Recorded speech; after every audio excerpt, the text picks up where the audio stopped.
probablemente vamos a volver a las clases presenciales, por lo menos aquí en Antofagasta.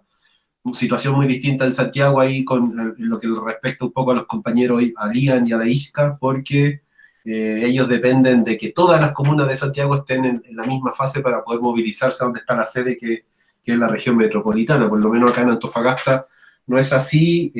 Nosotros, de hecho, vamos a estar un buen rato, parece que en fase 3,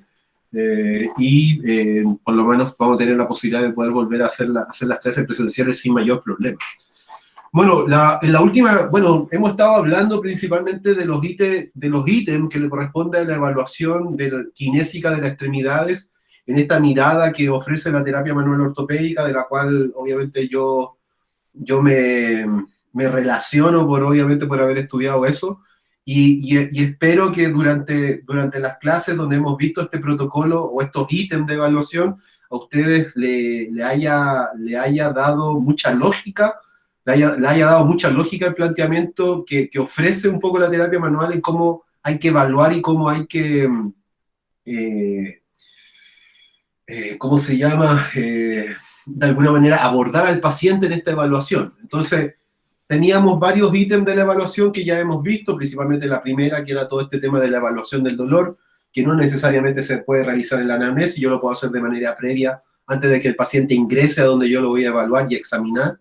Luego teníamos la observación inicial, que era todos aquellos datos que yo podía recolectar de esa observación inicial del paciente, principalmente a través del uso de ayudas ortopédicas. Es como obvio, si el paciente llega con un cabestrillo, va a tener un problema en el codo, quizás en el hombro, entonces yo puedo hacer muchas observaciones del paciente antes de ingresar a lo que es la anamnesis y lo que va a ser la entrevista. Luego había un tercer ítem que correspondía a la evaluación, a la inspección, que se podía dividir en una inspección global, principalmente la inspección global es lo mismo que una evaluación postural, y principalmente había una inspección local, ya que era principalmente observar aquellos signos que están relacionados principalmente con la inflamación, como es la aparición de un hematoma, de la equimosis, o de alguna deformación en la zona de la piel que se pueda corresponder con algún daño estructural, por ejemplo, de una fractura de un hueso. Y luego habíamos visto, después de la inspección, que era esta inspección global y estructural, previo a eso, perdón, habíamos visto todo lo que correspondía a la anamnesis, la entrevista y la historia, que yo le había dicho que era una de las partes más importantes de la evaluación, porque si uno hace una buena entrevista, anamnesis al paciente, obviamente puede recolectar información importante y que va a ir guiando un poco el resto de los ítems, y que principalmente ahora de aquí para adelante, en lo que corresponde a la palpación, a la evaluación de movimiento activo y pasivo, lo que vamos a realizar al fin y al cabo es una confirmación de aquella hipótesis diagnóstica que yo ya tengo un poco establecida desde la anamnesis, es decir, el paciente llega, lo evalúo el dolor, lo evalúo en la observación inicial, lo evalúo en la anamnesis y entrevista, lo evalúo en su inspección estructural, y ya desde ahora en adelante, yo ahí ya un poco formé quizás una hipótesis de diagnóstica de lo que él tiene como paciente, cuáles son las disfunciones presentes y un poco relacionarlas con la patología o el diagnóstico médico de la enfermedad o patología que trae diagnosticada desde el médico, y por lo tanto todos los ítems que siguen, que son palpación, evaluación de movimiento activo, pasivo, evaluación de los cuartos superiores, que es la evaluación de la cintura pélvica y escapular, obviamente en relación con las extremidades superiores e inferiores, lo único que van a hacer es principalmente intentar corroborar que aquella información o aquella hipótesis diagnóstica que yo ya vengo recogiendo desde la anamnesis, poder corroborarla. Entonces, en la medida que yo confirmo, en el fondo voy a poder generar este diagnóstico kinésico, que principalmente es un diagnóstico kinésico con esta mirada desde la CIF, que no solamente diagnostico disfunciones, sino que también yo soy capaz de diagnosticar y definir cuáles son las limitaciones, la falta de actividades que tiene el paciente, y cuáles son las restricciones, que es el ámbito más social de la evaluación kinésica en torno al paciente. Porque este modelo de la clasificación internacional de la funcionalidad y la discapacidad, y este modelo biopsicosocial lo plantea así: a nosotros no nos interesa solamente lo físico, que obviamente es relevante e importante, sino que también nos importa cómo esas disfunciones físicas o estructurales le generan al paciente limitaciones, que son pérdida de las actividades, y cómo esas limitaciones van a generar restricciones que principalmente van en un ámbito más social. ¿Ya? Entonces, de la palpación ya habíamos hablado varias cosas en la clase pasada, están descritas en la clase número 9 que está cargada en la plataforma. Y principalmente me voy a quedar voy a partir la clase como introductoria en lo que es palpación, ya en el detalle de lo que vamos a ver hoy día, que son las estructuras que deberíamos palpar en la extremidad superior, en el hombro, en el codo y en la muñeca, en base a estos pilares de la evaluación. Yo les decía de que cuando los pacientes, cuando nos llegan a nosotros desde esta mirada traumatológica, de esta mirada ortopédica, los pacientes pueden traer la consecuencia y las causas de su sintomatología o de su clínica, de sus síntomas, de sus signos, pueden de alguna manera ser en tres pilares. Es decir, el paciente viene con un problema que es osteoarticular, como por ejemplo podría ser quizás un esguince o una fractura, como un ejemplo de un daño de ese pilar que es osteoarticular. Después puede haber un paciente que, por ejemplo, podría tener un daño en el pilar muscular, que podría ser un ejemplo de este tipo de patología, desgarro y tendinitis.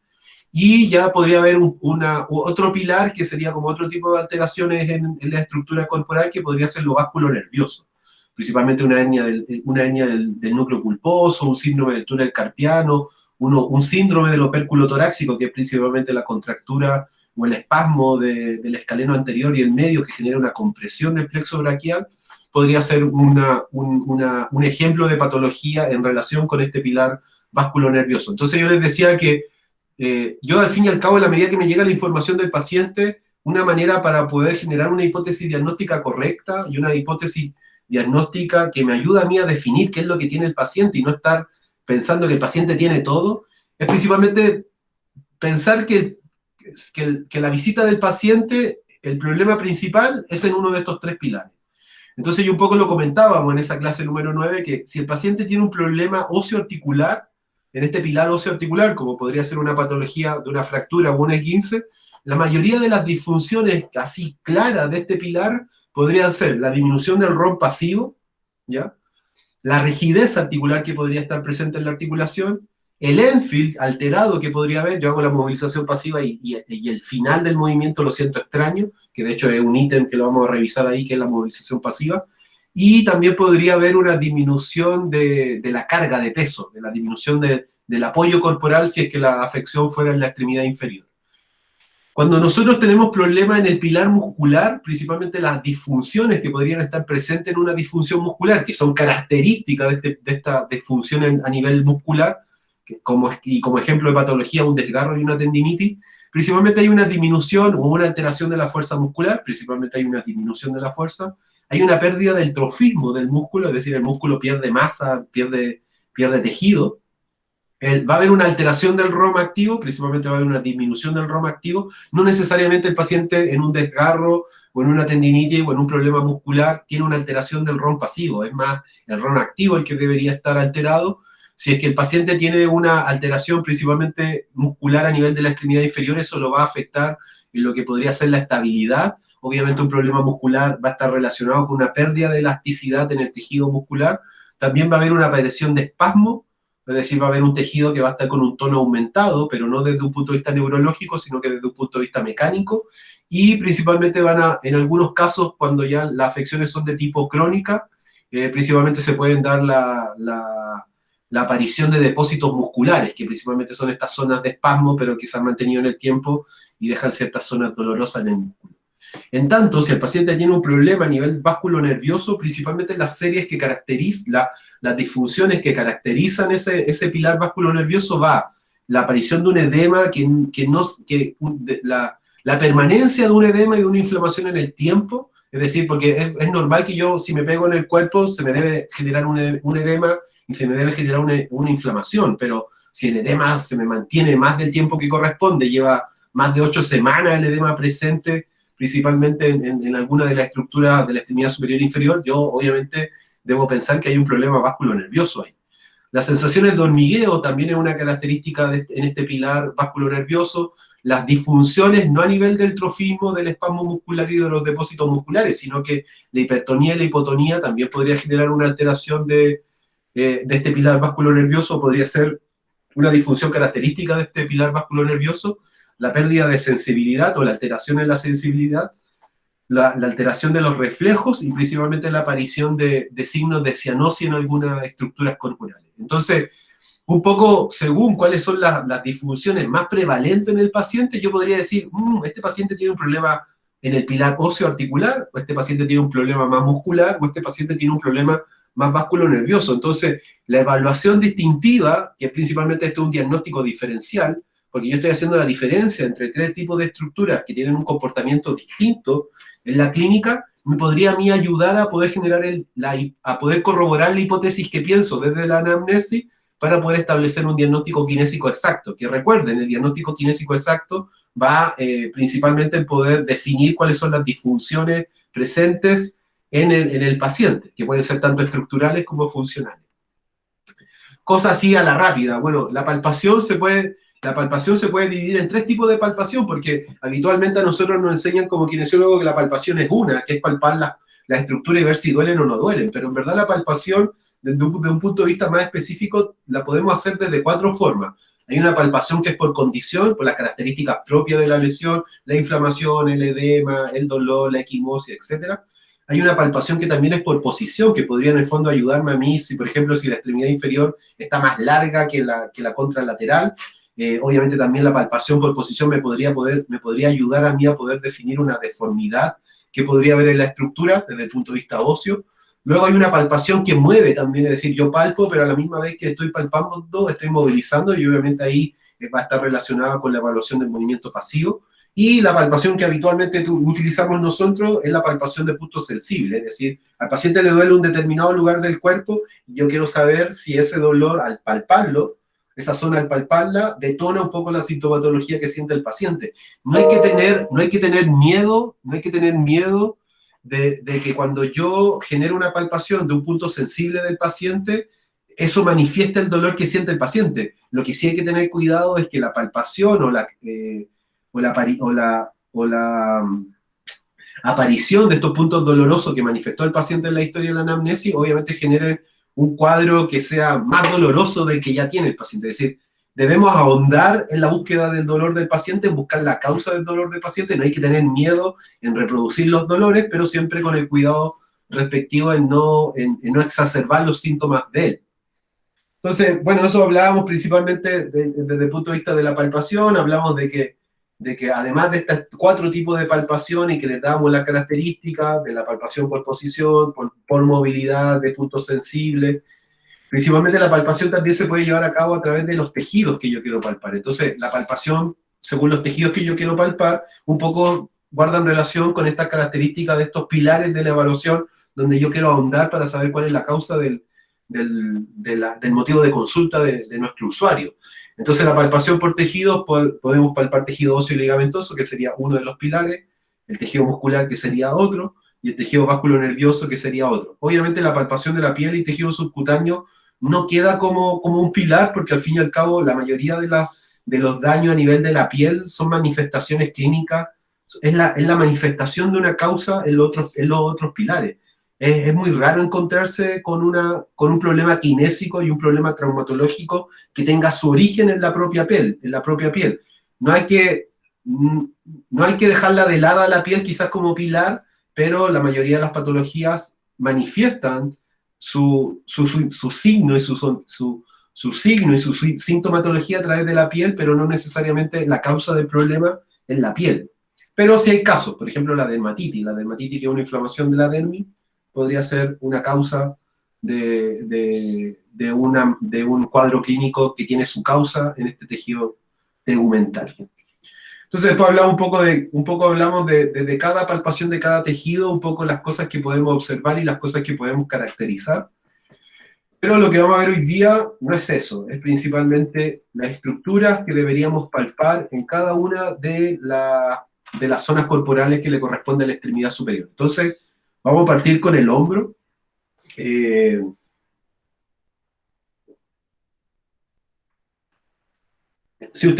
sé si ustedes se han dado cuenta, pero la mayoría de la clase de este TKE1 y de este TKE2 está sacado de este magíster. Es decir, yo no le estoy haciendo una clase del magíster de terapia manual, pero mucha de la información de la cual hemos ido ahondando en lo que es la evaluación del paciente está sacado de este magíster de terapia manual, porque De hecho, sale, la mayoría de las referencias bibliográficas de la información hablan sobre el doctor Mariano Rocabado, que es uno de los kinesiólogos más importantes de Chile, porque fue un poco el que propuso todo este tema de la terapia manual como especialidad de la kinesiología, y de hecho es uno de los grandes especialistas mundiales en todo lo que son las difusiones de ATM.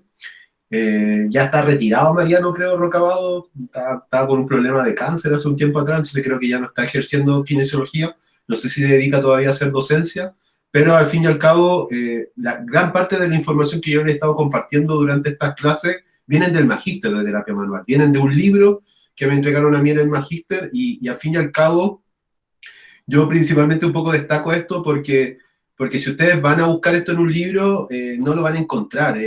Más que nada, la mayoría de esta información viene de libros de autores de Estados Unidos, donde obviamente se generó esta formación en terapia manual y que obviamente después llegó acá al Andrés Bello, que es la universidad donde se dicta este magíster y que al fin y al cabo es un poco la información retirada de ahí. Entonces, por qué hablo de eso? Porque en verdad el trabajo, yo he gastado mucho, este Power lo vengo haciendo desde hace 7 años atrás, y este Power yo siento que todavía no está terminado, así como decir, oye, el profe tiene toda la evaluación kinésica de extremidades puesta en esta presentación. No, no está. Hay muchas cosas que todavía siento que faltan, que deberían estar presentes y que al fin y al cabo para poder colocarlas en la presentación y poder ser entregadas a los alumnos, es cosa de tiempo. Si ustedes habrían comparado este Power hace 7 años atrás con lo que es hoy en día, es muy diferente, en verdad, muy diferente. Yo he ido agregando muchas cosas en la medida que he conseguido más material y he ido a cursos, etcétera, etcétera. Entonces, particularmente destaco eso porque en el tema del hombro, en el hombro, en comparación con lo que va a ser codo y muñeca, va a ser muy distinto. El detalle que hay en el hombro es mucho mayor que el detalle que van a ver en el codo y en la muñeca, y particularmente eso tiene una razón. La razón de por qué yo ahondé más en el hombro que en el codo y la muñeca tiene que ver con lo que yo me dedico. Yo soy yo soy profesor, hago muchas clases acá en Antofagasta, pero en lo que es mi evaluación clínica y en lo que es mis tratamientos kinésicos, la mayoría de los pacientes que me llegan son hombro y rodilla. ¿Por qué? Porque principalmente yo, bueno, me dedico a ver surfistas y gente que hace bodyboard, que el bodyboard es un deporte para los que son de Santiago, un deporte parecido al surf, pero los chicos van acostados, acá es muy popular ese deporte en el norte de Chile. Y entonces la mayoría de los surfistas me llegan siempre con problemas del hombro, que les duele el manquito rotador, que tienen una tendinitis del bíceps. Entonces obviamente yo doy más fuerza al hombro que la otra estructura porque es como el área de especialidad. Y en el caso de la rodilla me pasa lo mismo, principalmente, y en el tobillo también me pasa lo mismo. Como la mayoría de los otros pacientes de extremidad inferior que veo son skater, porque al final me dedico a entrenar a esos chicos, obviamente ahondo más en esa estructura y voy siempre a buscar más información sobre esa estructura porque al fin y al cabo son los pacientes que más me llegan. Pero tampoco está muy alejado de la realidad porque la mayoría de los pacientes que van a acudir a donde ustedes para poder evaluarse y tratarse de alguna disfunción kinésica de extremidades superiores e inferiores, la mayoría de las estructuras por las cuales consultan, no solamente los deportistas, sino que un adulto promedio, siempre es el hombro, la rodilla y el tobillo. Son como las tres partes del cuerpo que se lesionan mucho más que el codo, la muñeca y la cadera. Obviamente eso al fin y al cabo va a depender de, de una cosa media al azar, porque nadie un poco define qué tipo de pacientes les van a llegar, eso se va a definir después con el tiempo. Pero quiero marcar esa línea de diferencia porque quizás van a encontrar diferencias muy notorias entre lo que es el hombro, el codo y la muñeca, y la explicación va en eso.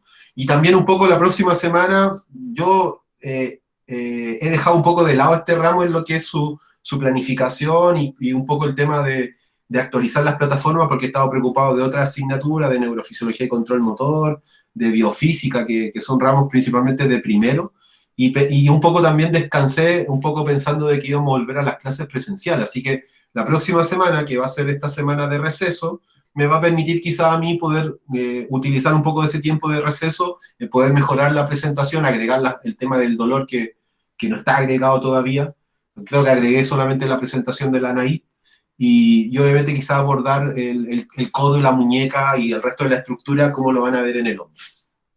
¿Ya? Entonces, lo que yo planteo, porque al final estos son planteamientos míos, no están sacados de un libro, yo como que he ido mejorando las cosas que leo. Yo planteo que al fin y al cabo, si vamos a palpar el hombro, vamos a palpar el codo y vamos a palpar la muñeca, deberíamos palparlo a través de estos mismos pilares, a través de estos mismos pensamientos. Si a mí me llega un paciente con una fractura y me llega un paciente con un esguince, obviamente yo entiendo que la causa del problema, la causa de la manifestación clínica del paciente es en el hueso o es en los ligamentos. Si el paciente me llega con un desgarro y una tendinitis, entiendo que el problema es en el pilar muscular. Y si un paciente me llega con sintomatología relacionada con el paquete vasculonervioso, entiendo que quizá ese es el pilar que yo quiero palpar. No significa que no tengo que palpar todo, significa que yo debo ahondar en mayor detalle en esas estructuras porque es ahí la causa del problema, ¿vale? Entonces, si nosotros vamos a hablar de elementos óseos en el hombro, principalmente deberíamos hablar de qué elementos óseos están formando el hombro. Bueno, el hombro no solamente es la articulación glenumeral, sino que en el hombro está involucrado el esternón, está involucrado la clavícula, está involucrado la escápula y está involucrado el húmero. No solamente la articulación glenumeral es la articulación que genera los movimientos del hombro, sino que ustedes, como bien deben saber, cuando hablamos del hombro como estructura, el hombro no es solamente la articulación glenumeral, de hecho el hombro son 7 articulaciones: esternoclavicular, acromioclavicular, glenumeral, eh, ¿qué más? El espacio subacromial, o la articulación subacromial, la escapulotorácica, la, la, la costovertebral, que estaría formada por la costocorpórea y la costotransversa, y la condroesternal o costoesternal, que estaría formado por la condroesternal y la condroesternal. Es decir, cuando hablamos de disfunción a nivel del hombro, no hay que solamente involucrar a la glenumeral, sino que ustedes deberían involucrar a toda la cintura escapular, más algunas estructuras que forman parte del tórax, como son las articulaciones costovertebrales, que se dividen en dos: costocorpórea y costotransversa, y también en la parte anterior del tórax, que es lo que se corresponde con la eh, condral y condroesternal, que son las articulaciones que hay en la parte anterior de la parrilla costal. Entonces, si les llega un paciente del hombro y el paciente del hombro tiene un problema articular o tiene un problema óseo en el hombro, no solamente revisen la glenumeral, sino que también revisen aquellas estructuras que les nombré, porque forman parte del movimiento y lo van a entender mejor ahí cuando hablemos de movilización activa y pasiva. Bueno, ¿cuáles son los elementos óseos entonces que tenemos que palpar en el hombro? Bueno, el esternón, la clavícula, la escápula y el húmero. ¿Y qué elementos deberíamos tocar de esos huesos? Bueno, del esternón deberíamos palpar la incisura esternal, la incisura esternal y la incisura clavicular y el ángulo esternal. De la clavícula, la extremidad esternal, la convexidad anteromedial, la concavidad posteromedial, la concavidad anterolateral, la convexidad posterolateral, la cara superior y la extremidad acromial. No están todos los reparos óseos, porque no todos los reparos óseos son palpables. Hay reparos óseos que están muy internos, que están muy profundos y que yo no los voy a poder palpar para poder conseguir alguna información que me ayude en el diagnóstico kinésico. De la escápula, bueno, el proceso coracoide, el acromio, la espina, el borde medial, el ángulo medial, la cara anterior, el ángulo inferior, el ángulo lateral, el borde lateral. Y en el caso del húmero deberíamos palpar la cabeza, el tubérculo mayor, el tubérculo menor, la corredera bicipital y la tuberosidad deltoidea. Desde el punto de vista de los elementos ligamentosos, principalmente deberíamos saber palpar al transverso humeral, al ligamento transverso humeral, que es el ligamento que está ubicado en el surco intertubercular y que mantiene la estabilidad de la cabeza larga del bíceps. Recuerden que entre el tubérculo menor y el tubérculo mayor hay un surco. Por ese surco va a pasar la cabeza larga del bíceps, y la cabeza larga del bíceps se mantiene en el surco intertubercular o surco bicipital a través de un ligamento que es el ligamento transverso humeral. Y luego en la cara anterior del hombro, principalmente están los ligamentos glenumerales, que tienen esta forma de Z, y que obviamente forman la parte estable del hombro por anterior. Toda la estabilidad posterior del hombro está dada principalmente por la musculatura del manguito rotador. Bueno, después están los elementos musculares, y obviamente con sus tendones: el trapecio superior, el medio e inferior, el manguito rotador, los deltoides, el pectoral mayor y menor, el subclavio, el subescapular, el redondo mayor, el serrato anterior, el dorsal ancho, el braquial, el bíceps braquial con su cabeza corta y larga, el coracobraquial, el tríceps braquial. Y luego en los elementos neurovasculares deberíamos saber palpar el nervio mediano, la arteria braquial, el nervio axilar, principalmente su origen, el plexo braquial y la arteria axilar. Entonces, esto está sacado, el detalle de las estructuras que hay que palpar está en un libro que se llama Atlas de Anatomía Palpatoria, ¿ya? Que es del año no tengo el año de la edición, pero es de un autor llamado Serge Tixa, por si lo quieren ahí buscar. La mayoría de esta información de palpación yo lo saqué y lo retiré de ese libro llamado Atlas de Anatomía Palpatoria, una investigación manual de superficie de un autor brasileño llamado Serge Tixa. Entonces, cuando vamos a palpar el hombro, deberíamos palpar primero el esternón. Bueno, el esternón es un hueso plano, impar, que ocupa la parte anterior y medial del tórax, como se observa en la figura, que es lo que está señalando el terapeuta con los dedos índices de la mano izquierda y derecha, y principalmente el manubrio, como ustedes saben, se divide en tres partes. El manubrio, que es la parte superior, luego viene el cuerpo, o mesoesternón, y la parte inferior, que se llama el proceso sifoides. Entonces, los reparos óseos a palpar en el esternón son la incisura external, las incisuras claviculares y el ángulo external. Y yo le voy a explicar un poquito por cuándo y por qué y con qué síntomas deberían palpar esa estructura. Bueno, la incisura external, o también conocida como escotadura yugular, que está señalada con el dedo índice en el terapeuta, está ubicado en la base del manubrio del esternón. Principalmente la escotadura external se palpa con el dedo índice y ustedes deberían sentir una superficie cóncava mirando hacia superior o hacia arriba. Las otras dos escotaduras, que principalmente son las escotaduras claviculares, son la zona donde la clavícula articula con el manubrio del esternón, formando una articulación que es la esternoclavicular. Entonces, principalmente la palpación de la incisura external y la palpación de las escotaduras claviculares, principalmente es para poder observar si existe alguna deformación a nivel de la clavícula con el esternón. La palpación de manera correcta del posicionamiento de la epífisis proximal de la clavícula en el esternón les va a permitir a ustedes, por ejemplo, reconocer si hubiera un esguince en esa zona o si hubiera una luxación. Entonces, principalmente la palpación de la incisura external y de estas escotaduras claviculares les va a permitir a ustedes poder determinar, por ejemplo, si la clavícula está luxada, si está subluxada, si está fuera de su posición, o principalmente, por ejemplo, si hay alguna presencia de un esguince. Y por eso que un poco se relaciona, por ejemplo, si alguien se cae de frente, por ejemplo, jugando rugby, y se golpea la clavícula y la clavícula se desplaza anteriormente, porque el golpe lo recibió principalmente en el hombro, entonces genera una palanca que moviliza hacia anterior la clavícula a nivel del esternón. Obviamente con la palpación es la única forma de poder definir si la clavícula, la epífisis proximal de la clavícula está movilizada hacia anterior o no. ¿Ya? Así que principalmente la palpación de esta estructura va por esa línea, de un poco reconocer si existe una deformación causada por una luxación y que le generó una pérdida de continuidad a esta articulación que es la esternoclavicular. En el caso de la incisura external, que era la anterior, también un dato importante de la palpación es que no guarda relación con el tema traumatológico, pero la palpación de la incisura external o de la escotadura yugular sirve como medio de tratamiento para poder estimular la tos. Cuando yo palpo la incisura external y la palpo como hacia la parte más posterior de esa zona, ahí están ubicados los centros de la tos, entonces yo puedo estimular los centros de la tos para estimular la tos en alguien que quisiéramos facilitarle la expectoración o la eliminación, por ejemplo, de flema desde los pulmones.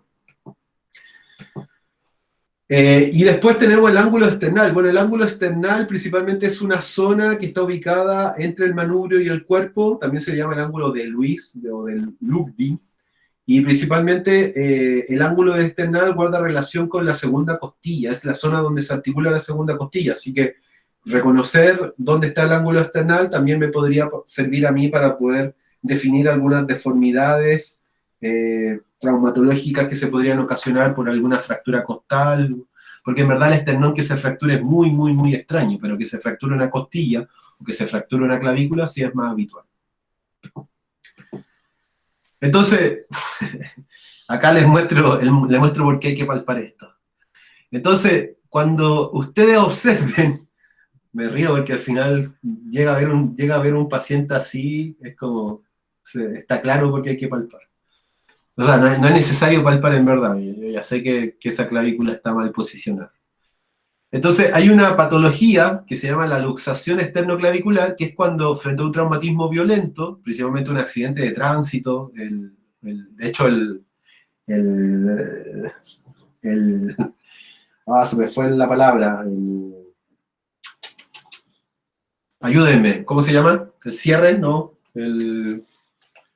¿La correa? ¿Cómo se llama la correa del auto? ¿El cinturón? Cinturón. Ya, gracias, eso. El cinturón de seguridad, por ejemplo, cuando la gente sufre un accidente automovilístico y va con el cinturón puesto, ustedes saben que cuando el auto se detiene y frena, el cinturón de seguridad es el que te va a mantener posicionado en el asiento para que tú no te desplazas anteriormente. Entonces, como el cinturón de seguridad está cruzado en el cuerpo, va desde el lado derecho hacia el lado izquierdo, la mayoría de las veces si tú soy el piloto, o de izquierda a derecha si tú eres el copiloto. Claro, el cinturón de seguridad pasa justo por una clavícula, por la parte anterior de una de las clavículas, pero la otra clavícula no está sujeta. De hecho, la gente que maneja autos de velocidad, como en la Fórmula 1, el cinturón de seguridad es cruzado para ambos lados. Porque claro, si yo tengo algo que es cruzado y yo choco y se genera un desplazamiento anterior de mi cuerpo, obviamente una de las clavículas se mantiene estable, pero la otra gira y se puede en el fondo luxar. Es muy habitual de que este tipo de luxaciones, principalmente en deportes como el rugby, que los tipos ahí se andan golpeando con los hombros anteriormente, así que puede ocurrir esta luxación. Entonces, la palpación de la incisura external, de las incisuras claviculares, del ángulo external, del manubrio, del esternón, principalmente me podrían a mí ayudar a poder definir una palpación por condición, en esta condición que podría ser una luxación del esternoclavicular, deformidades presentes quizá en una fractura. Bueno, la estructura que sigue es la clavícula. Bueno, la clavícula es un hueso que es largo, que está comprendido transversalmente entre la escápula y el esternón. Tiene una forma de S itálica o S cursiva. Y es un elemento clave en la cintura escapular. Es el elemento que mantiene la unión entre el esternón, la escápula y un poco el húmero, en lo que es el hombro. Entonces, los reparos óseos a palpar de esta clavícula son la cara superior, la extremidad external, que es la epífisis proximal, la convexidad anteromedial, la concavidad posteromedial, la concavidad anterolateral y la convexidad posterolateral, más la extremidad external, perdón, la extremidad acromial, que vendría a ser la epífisis distal. Entonces, sobre la cara superior, bueno, la cara superior es la cara que está expuesta en la clavícula, en una fractura es una zona que podría generar una evidencia clara de quizás de la presentación de una fractura clavicular a nivel de la diáfisis, a nivel del cuerpo de la clavícula. Y también, obviamente, podríamos palpar la cara superior quizás como para poder, en el fondo, poder palpar la consolidación de un callo óseo de una clavícula fracturada. Cuando la clavícula se fractura, principalmente en su diáfisis, en su zona media, obviamente la cara superior de la clavícula es la que va a mostrar la deformidad. Principalmente la gente que se fractura la clavícula generando alguna práctica deportiva, motociclista, ciclista, rugbyista, accidente de automóvil. Entonces, una de las fracturas más frecuentes en la práctica deportiva es la fractura de la clavícula. Principalmente hay un resalte subcutáneo con uno de los fragmentos de la clavícula que puede ser evocación de mucho dolor. Entonces, la palpación de la clavícula más la presión revela que podría haber un punto doloroso en la zona. Y en una exploración precoz, la palpación permite distinguir si el extremo distal de la clavícula resalta o si el que resalta es el extremo proximal. Si se trata de una luxación anterior, por ejemplo, o por el contrario, si se siente una ausencia o depresión, se va a tratar de una luxación posterior. Entonces, esta última es una urgencia porque si existe una luxación posterior de la clavícula, eso podría comprimir a la arteria subclavia, y la arteria subclavia es la arteria que viene inmediatamente de la aorta, principalmente en el lado izquierdo. Entonces, si ustedes están, por ejemplo, son kinesiólogos de un equipo de fútbol, y a un tipo se le fractura la clavícula y tiene un desplazamiento posterior, el hueso astillado podría romper o dañar a la arteria subclavia y obviamente el daño de la arteria subclavia, como viene de la aorta, podría generar una pérdida de sangre importante que podría colocar en riesgo la vida del sujeto. Así que esta última, la que es la luxación posterior, es una urgencia porque existe un riesgo potencial de generar una compresión o un daño de los elementos vasculonerviosos que están ahí presentes, la arteria subclavia, la carótida, el plexo braquial, etc. Pues claro, en el día a día palpar la clavícula se ve como súper fácil, pero cuando estamos frente a una situación extrema, como podría ser estas fracturas de clavícula, obviamente hay que tenerlo en cuenta. Yo sé que varios de ustedes son deportistas, practican deporte, y principalmente el conocimiento de eso les puede en el fondo generar un buen manejo de la primera parte quizás de una lesión. A mí hace un tiempo atrás me fui a surfear y, por ejemplo, me encontré con una persona que se fracturó el húmero surfeando. Yo no estaba en el agua, lo sacó otra persona del agua, pero después cuando llegamos afuera, cuando el chico llega afuera y yo le veo que el húmero estaba fracturado en dos partes porque se le notaba que el traje estaba totalmente deforme. Obviamente lo que yo no voy a hacer una intervención quirúrgica de ese húmero, pero por lo menos voy a entregar la atención necesaria para que ese sujeto llegue estable al hospital o a la clínica y haga su intervención quirúrgica o su consulta con el traumatólogo. Bueno, principalmente en la clavícula, entonces yo voy a poder palpar la extremidad external de la clavícula, que es mucho más voluminosa y tiene una cara articular cóncava en forma de silla de montar con el esternón, y además también ahí podemos tener la presencia del primer cartílago costal. Estas tres estructuras participan en la constitución de la articulación externoclavicular. De hecho, hay una patología que se llama la condroitis, que es una inflamación del cartílago costal que une las costillas con el esternón. Entonces, la condroitis es una inflamación del cartílago que forma parte de la articulación. Entonces, en los levantadores de pesa, la gente que practica halterofilia y levanta mucha carga, a veces se le suele inflamar esa zona. Entonces, tiene un dolor muy característico, muy puntual ahí en la extremidad external de la clavícula. Bueno, luego tenemos la convexidad anteromedial. Recuerden que la clavícula es convexa anteriormente en un principio y en la parte distal es cóncava y por posterior, el borde posterior es al revés. Medialmente es cóncava y distalmente es convexa. Entonces, la primera parte de la clavícula anteriormente es una convexidad de tipo anteromedial y que principalmente ocupa los 2/3 mediales anteriores del borde anterior, o sea, los 2/3 mediales del borde anterior, y que principalmente es el sitio de inserción del pectoral mayor, es decir, la palpación de la convexidad anteromedial de la clavícula también me podría servir a mí como información para poder saber el estado de un pectoral mayor, de un pectoral mayor que quizás está en espasmo en un paciente que tiene, por ejemplo, un hombro congelado y que no puede mover el hombro, es decir, el sujeto no mueve el hombro porque el pectoral mayor lo tiene tan contracturado que cuando yo le palpo el borde de la clavícula se le manifiestan todos los síntomas en el hombro. Entonces, eso me da a mí a entender de que el pectoral está tenso, de que el pectoral está en espasmo y podría ser una serie de tratamientos para poder tratar esa disfunción y obviamente mejorar la sintomatología y la clínica del paciente.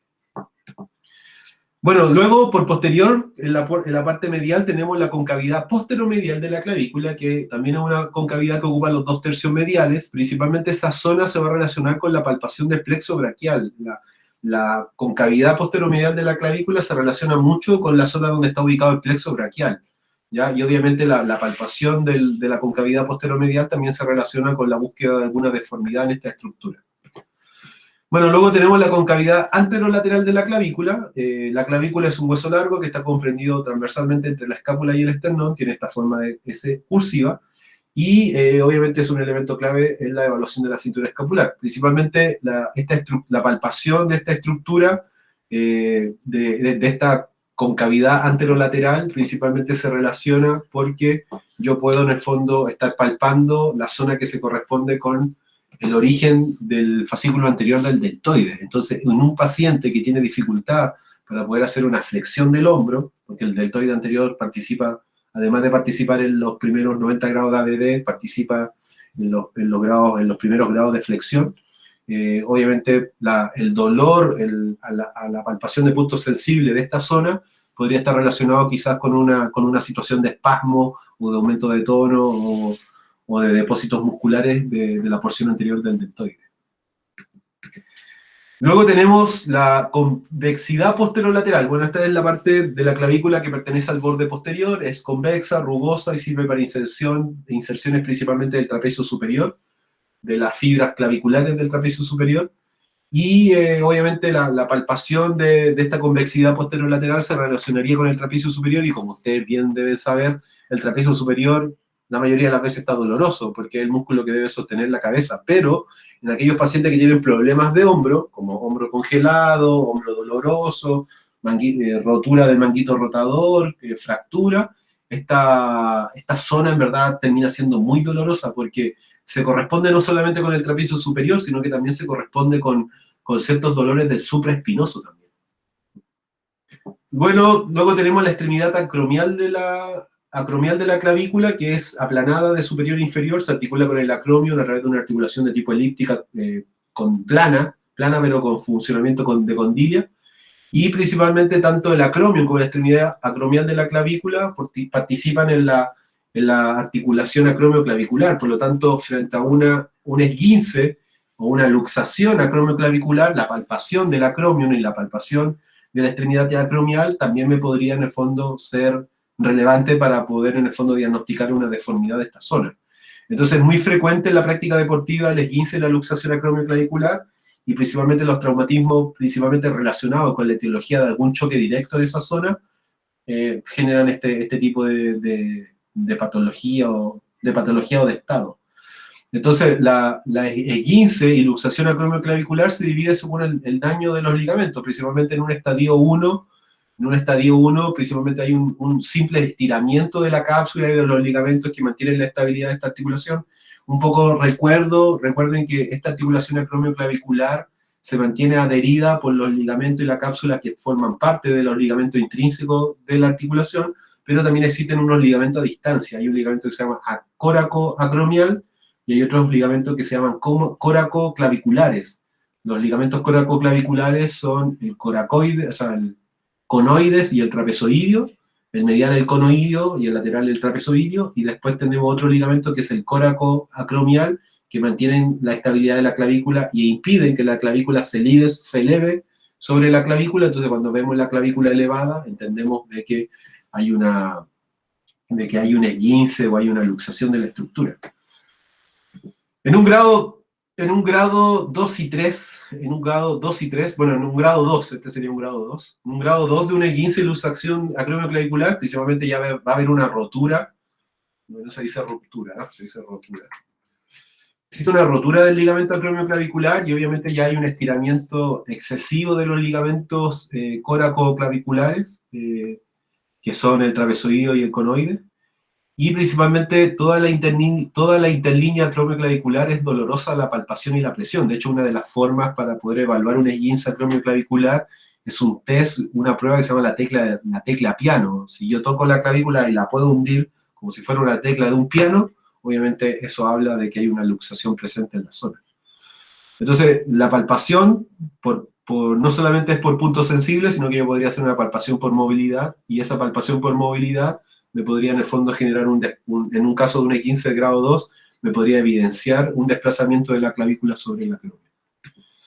Ya en el caso 3, que obviamente es que hubo una pérdida completa de esta continuidad de estos ligamentos que deberían mantener la estabilidad, acá el extremo lateral de la clavícula es traccionado hacia arriba por los músculos del cuello, principalmente por los escalenos y el trapecio, y puede ser empujado hacia abajo con la ayuda de una palpación y presión. Entonces, de hecho, en un esguince o luxación acromioclavicular grado 3 o de estadio 3, principalmente es lo que se denomina tecla de piano.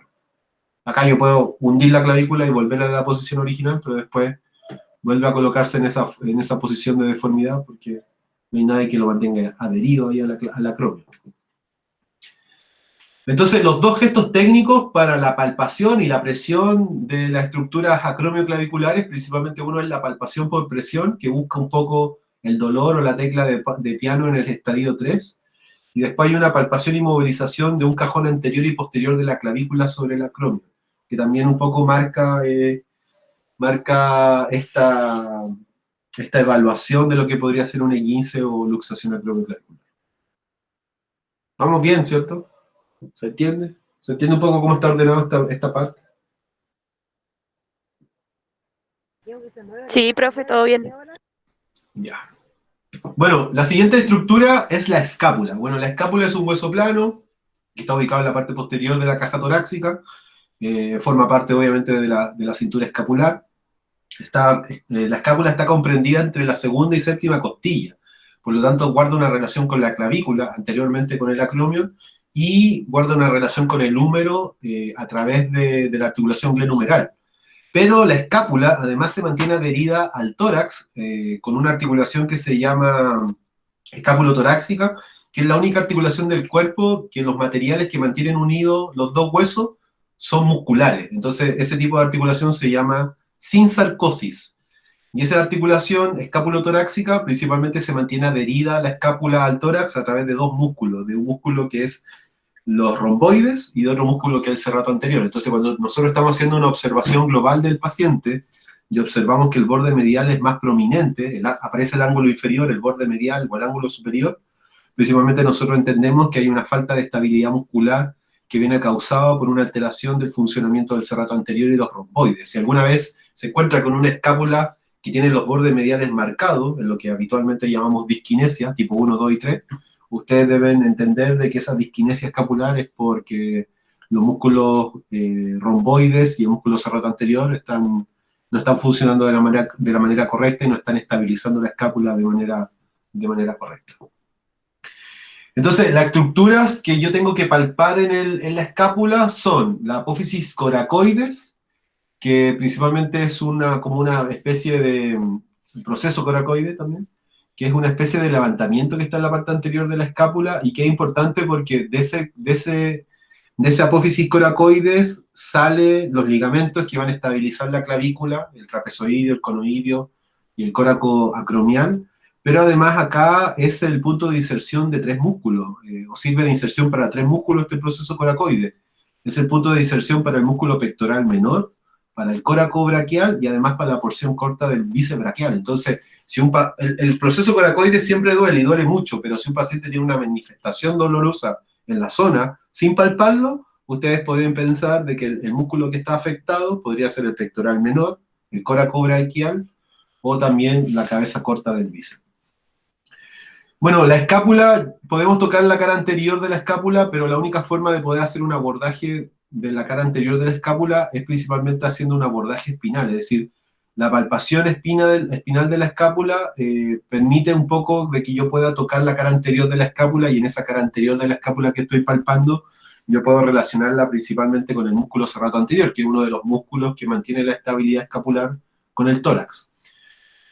También yo puedo tocar la cara anterior de la escápula a través de un abordaje de tipo lateral, principalmente este abordaje permite situar los dedos del paciente deberían ir hacia la palpación del músculo subescapular. Cuando yo toco la cara anterior de la escápula desde un abordaje espinal, desde el borde medial de la escápula, yo puedo en el fondo generar una relación de esa palpación de la cara anterior con el serrato anterior, pero cuando yo hago una palpación de la cara anterior de la escápula haciendo un abordaje de tipo lateral, como muestra la imagen, yo principalmente ahí lo que estoy tocando es al subescapular, ¿ya? Entonces, a lo largo del borde axilar existe una cresta que une el cuello de la escápula con el ángulo inferior, y esto principalmente se denomina pilar de la escápula. Bueno, y lo último es la palpación principalmente de la espina de la escápula. Principalmente la palpación de la espina de la escápula va a permitir generar una diferenciación en 2 zonas de la cara posterior de la escápula, una zona que es supraespinosa, de otra que es infraespinosa. Principalmente la diferenciación de estas 2 fosas, que son la supraespinosa e infraespinosa, me permitan a mí determinar la palpación después de los músculos, del supra y del infra. Como ustedes saben, el supraespinoso y el infraespinoso, ambos forman parte del tendón del manguito rotador. Entonces, la palpación de la espina de la escápula, que me determina esta fosa supraespinosa e infraespinosa, me puede entregar mucha información en torno a la situación que puede estar generándose a través de un diagnóstico de tendinitis del manguito rotador hasta de un hombro congelado, porque la mayoría de las patologías de hombro congelado tienen también afección en el manguito rotador. Entonces, quiero volver al hombro, porque si se dan cuenta ya no hay más imágenes así como esta. La media pega, en verdad, hacer esas diapos es la media pega. Entonces, luego me viene un poco, ya vimos la escápula, entonces el hueso que me queda es el húmero, y principalmente del húmero, las estructuras que yo puedo palpar son la cabeza humeral, la cabeza del húmero, porque esto es un poco lo que vamos a hacer después de manera práctica, y el otro día la Naid me decía, profe, ojalá que cuando volvamos a presencial, una de las cosas que debemos ver y un poco poder abordar en esa presencialidad es la palpación. Entonces, yo obviamente nunca he terminado esta parte del power de la presentación con el detalle que vieron, porque la mayoría de las cosas las vemos de maneras presenciales. Entonces, obviamente ahora ya voy a ir a hablar desde lo que no está en el libro, sino que desde el conocimiento mío en lo que es la palpación del resto de la estructura. Bueno, la palpación principalmente de la cabeza del húmero se relaciona principalmente, obviamente siempre con la observación de una deformidad en la estructura que podría ser un indicio de una fractura. Entonces, principalmente la palpación de la cabeza del húmero se realiza con un abordaje que es anterior. Obviamente la palpación de la cabeza del húmero siempre va a estar relacionada quizás con una fractura de lo que es la epífisis proximal del húmero, pero también cuando encontramos estos hombros congelados o esta tendinitis del manguito rotador, la palpación de la cabeza humeral me podría a mí permitir saber el posicionamiento de la cabeza, si que la cabeza está anteposicionada, retroposicionada, está rotada interna o está rotada externa. Después, nosotros tenemos dos elementos que son súper importantes de palpar, que son el tubérculo mayor y el tubérculo menor. Principalmente el tubérculo mayor, no solo bueno, se puede palpar desde un abordaje lateral del húmero, y principalmente la palpación del tubérculo mayor se relaciona obviamente con los tendones que se van a insertar en la zona, que son los tendones del manguito rotador, es decir, un dolor óseo a la altura del tubérculo mayor, del tubérculo mayor se relacionaría con quizás con un cuadro inflamatorio o un cuadro doloroso que está relacionado con la musculatura del manguito rotador, que es el supraespinoso, infraespinoso y redondo menor. Entonces, si yo estoy tocando la escápula y estoy tocando la zona supraespinosa y infraespinosa y detecté que en esa zona hay dolor y además hay dolor después en el tubérculo mayor, entiendo de que la estructura que está siendo sometida a un estrés y que está sometida a disfunción vendría a ser el supra y el infraespinoso, y no hay que darle más vuelta a esa disfunción. Ya, en el caso entonces el tubérculo mayor, principalmente la palpación del tubérculo mayor se relaciona porque es el sitio de inserción de los músculos del manguito rotador, principalmente los rotadores externos, supraespinoso, infraespinoso, redondo menor. Y en el caso del tubérculo menor, principalmente la palpación del tubérculo menor, que tiene solamente un abordaje por anterior, el tubérculo mayor tiene un abordaje más lateral. Principalmente el abordaje anterior va a generar la palpación del tubérculo menor y la palpación del tubérculo menor se relaciona principalmente con la condición de alguna patología asociada al músculo suescapular. El suescapular, que es el músculo que está en la cara anterior de la escápula, se inserta en el tubérculo menor y por eso que el subescapular es considerado parte del manguito rotador, pero es un rotador interno. ¿Ya? Y entre medio de los dos tubérculos, del tubérculo anterior, del tubérculo mayor y del tubérculo menor, nosotros vamos a encontrar un surco que se llama el surco intertubercular, o la corredera bicipital.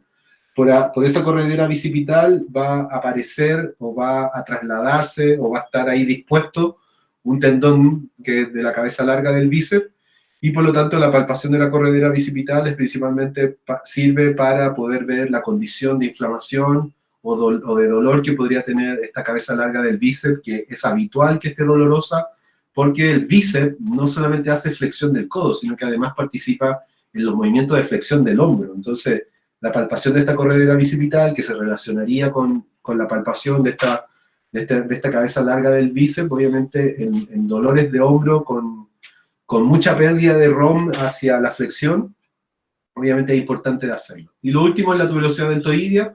La tuberosidad deltoidea es el sitio de inserción del deltoide y principalmente en algunas manifestaciones clínicas que guarden relación con un hombro doloroso o un hombro congelado, donde al paciente le cuesta hacer ABD de hombro, principalmente en los primeros rangos. Obviamente la tuberosidad deltoidea puede estar dolorosa o puede formar parte de esta palpación de punto sensible porque es el sitio de inserción del deltoide, y principalmente el deltoide es el músculo que hace la palanca en los primeros 90, 60 grados de ABD del hombro. Entonces, los otros elementos que siguen en el hombro de palpar, principalmente son, desde el punto de vista ligamentoso, acá no están puestos los ligamentos de la cintura escapular, no está el esternoclavicular, no está el ligamento acromioclavicular, porque esos ligamentos serían parte de la cintura escapular y pélvica, y la cintura escapular y pélvica son del esqueleto axial, no son del esqueleto mandibular. Entonces, nosotros acá solamente colocamos los elementos ligamentosos que le corresponden al hombro como en sí, sin la cintura escapular. Entonces, son dos ligamentos que deberíamos palpar, uno que es el ligamento transverso humeral, que está ubicado en la corredera bicipital y el que le da el sostén a la cabeza larga del bíceps. Y después tenemos los ligamentos glenumerales. Los ligamentos glenumerales está el súpero superior, el súpero inferior y el ínfero inferior. Entonces, porque tienen forma de Z. Entonces, los ligamentos glenumerales, principalmente la palpación de ellos se hace desde un abordaje anterior. Yo no es que esté tocando, cuando yo toco, no es que yo estoy palpando y tocando realmente el ligamento, pero un poco me hago la relación con la estructura. Podríamos, de hecho, quizás tensar el ligamento en una rotación externa para poder visualizar si es que duelen o no, pero eso va a formar parte de la evaluación pasiva. Principalmente el ligamento transverso humeral se palpa para poder saber si está en un estado de salud correcto y mantiene al tendón del bíceps dentro del surco, porque sucede a veces que cuando el ligamento transverso está dañado o está pasando por una afección, eso genera de que la cabeza larga del bíceps se salga de su posición, se salga del surco intertubercular. Y en el caso de los ligamentos glenumerales, principalmente el daño de los ligamentos glenumerales en un esguince, habla mucho de un cuadro repetitivo quizás de luxaciones anteriores, porque el hombro naturalmente se va a luxar hacia inferior, que es la zona donde no hay ninguna estructura de soporte para la glenumeral. Pero cuando empiezan a haber luxaciones de tipo antero-inferiores, es principalmente porque hay ya la estabilidad que deberían entregar los ligamentos glenumerales no están cumpliendo con la función. Bueno, en los elementos que son musculares deberíamos palpar el trapecio superior, medio e inferior. Principalmente el trapecio superior se debe palpar porque la mayoría de las manifestaciones clínicas de hombro, de cabeza, de cervicales, de acrom, de clavícula, etcétera, siempre el trapecio superior está tenso. Es un músculo que habitualmente está tenso porque es un músculo que debe soportar principalmente el peso del cráneo. Es el músculo que debe estabilizar la cabeza sobre el tronco. Y por lo tanto, cuando algo anda funcionando mal a nivel del hombro, de la columna cervical o de la cabeza, el primero que manifiesta sus síntomas o que dispara síntomas va a ser el trapecio superior. Hoy en día, el trapecio superior hay que aprender a abordarlo porque muchos de los pacientes, además, no solamente vienen por una afección física, sino que vienen por una afección emocional. Han pasado tanto tiempo en su casa, frente al computador, igual como quizá ustedes se sienten, y por lo tanto el abordaje, la palpación del trapecio superior, más allá de que sea siempre dolorosa, es un poco para poder definir en qué zonas del trapecio superior hay dolor o hay manifestaciones dolorosas para poder, obviamente, después aplicar el tratamiento de manera adecuada. El trapecio medio inferior se palpa, pero no tiene una importancia como el caso del trapecio superior, porque principalmente el medio y el inferior son de estabilidad. Entonces, cuando ellos no se contracturan, ellos se tienden a inhibir, se tienden a atrofiar cuando no están funcionando. Y luego vienen los músculos del manguito rotador, que son tres: supraespinoso, infraespinoso, redondo menor. Obviamente la palpación del manguito rotador se relaciona con la patología del manguito rotador, del hombro congelado, todo lo que sea la alteración de la funcionalidad del hombro. Y principalmente la palpación del supra, infraespinoso y redondo menor se lleva a cabo en la fosa supraespinosa, infraespinosa y en el borde lateral o axilar de la escápula. Y en el caso del tendón del manguito rotador, debería palparse a la altura del tubérculo, del tubérculo mayor del húmero. Luego tenemos el deltoides. Bueno, el deltoides es un músculo que le da forma al hombro, es como la hombrera del hombro, y principalmente tiene tres porciones: una porción anterior, media y posterior. Los tres músculos son abductores del hombro, pero en el caso del anterior es principalmente un flexor, el medio es puramente abductor, y en el caso del deltoide posterior, además de participar en la ABD, participa además en la extensión. Entonces la palpación del deltoide, tanto anterior, medio y posterior, si es que está doloroso la palpación, yo lo podría relacionar con la falta de movilidad que vamos a evaluar en el siguiente ítem.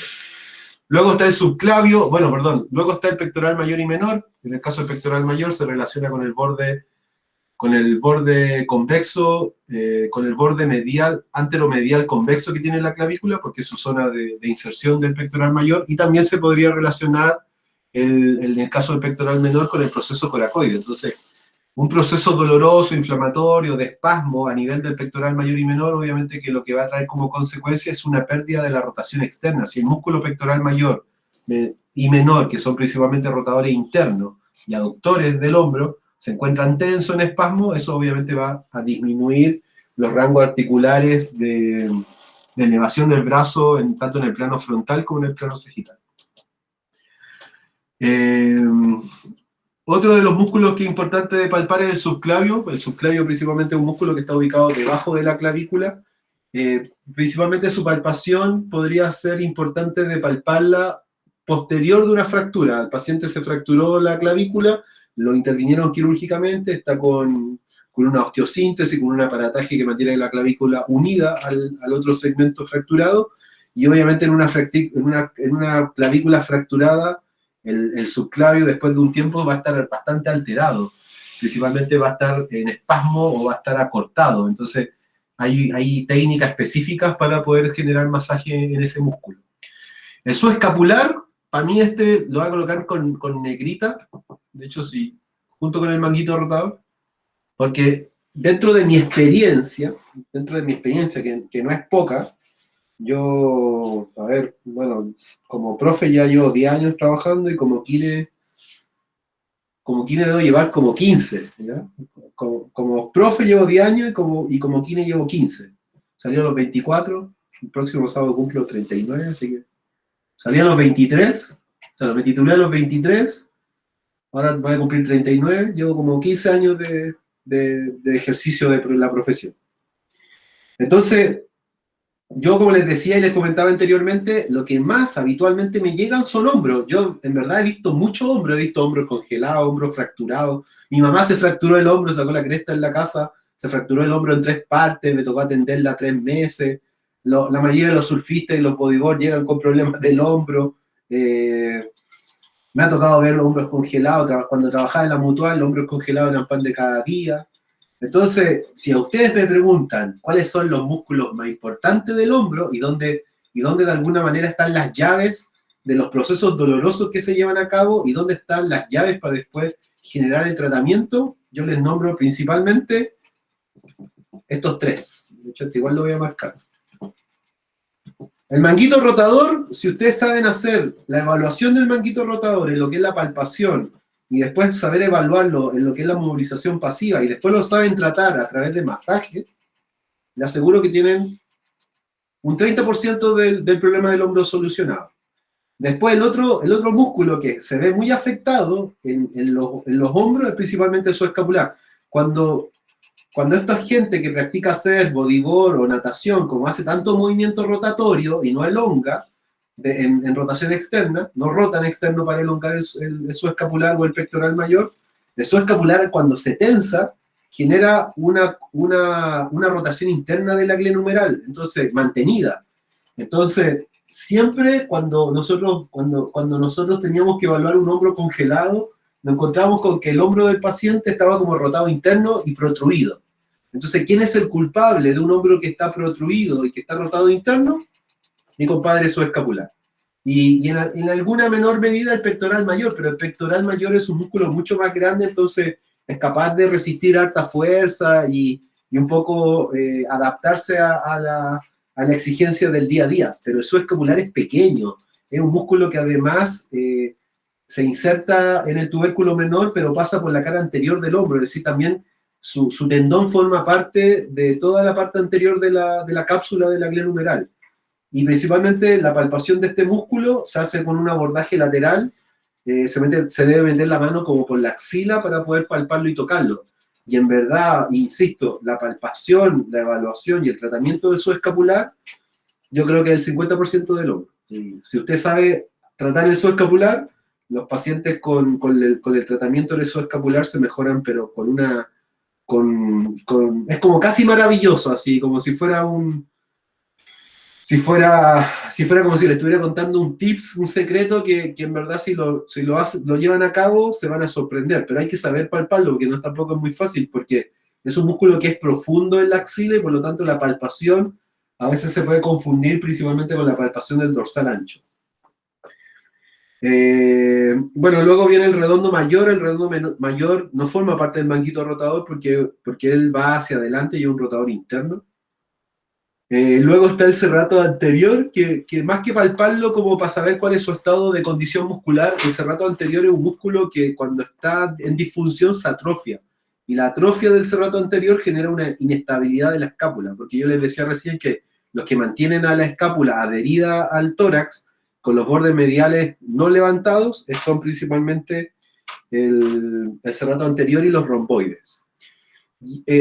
Bueno, luego viene el dorsal ancho, que principalmente es un músculo que hace extensión del hombro, está ubicado, ocupa toda la parte lateral de lo que es la espalda y se puede palpar ahí en la zona que corresponde a la axila, pero se tiende a veces a confundir con el subescapular y ahí un poco en la práctica yo les enseñaré cuál es la diferencia entre uno y otro, porque no les puedo mostrar ahí en el video. Y el otro músculo bueno, después hay otro músculo que ya está en el brazo, que es el braquial, es un músculo profundo al bíceps braquial, y que principalmente ese músculo yo no lo destaco tanto para mejorar la funcionalidad del hombro, sino que lo destaco más, y de hecho yo lo voy a borrar porque en el hombro, ¿verdad? Tiene nada que ver. Principalmente ese braquial guardaría relación principalmente con los problemas en el codo. Cuando se encuentre con un paciente que tiene dolor a la extensión o flexión del codo, principalmente evalúe ese braquial, que es un músculo profundo en el brazo.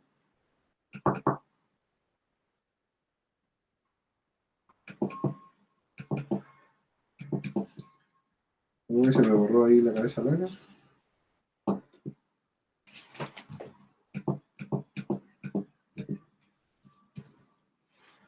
Bueno, luego tenemos el bíceps con la cabeza larga y corta. Principalmente el bíceps es el músculo superficial del brazo.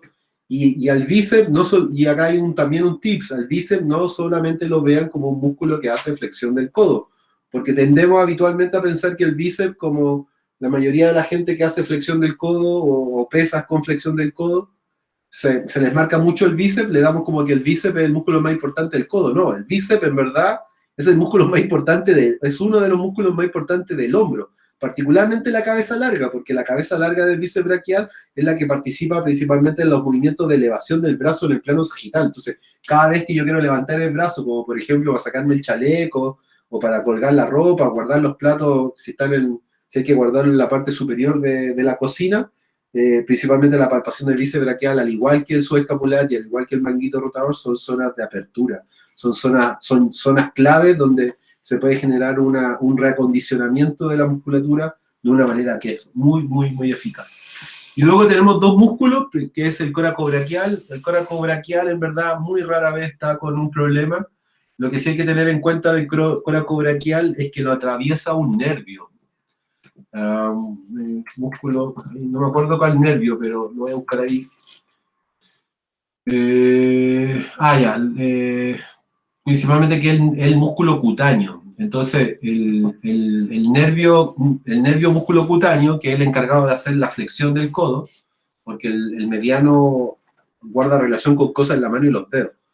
Entonces, el coracobraquial, como es inervado y es atravesado por el nervio músculo cutáneo, cuando el coracobraquial está en una situación de espasmo, comprime al nervio músculo cutáneo y eso puede generar una afección en la flexión del codo. Y luego tenemos el tríceps braquial, que obviamente tiene un rol súper importante en la extensión del codo, pero también hay que verlo, hay que palparlo, porque él tiene un rol en la extensión del hombro. Específicamente, si no me equivoco, la cabeza larga del tríceps tiene un rol importante en la extensión del hombro.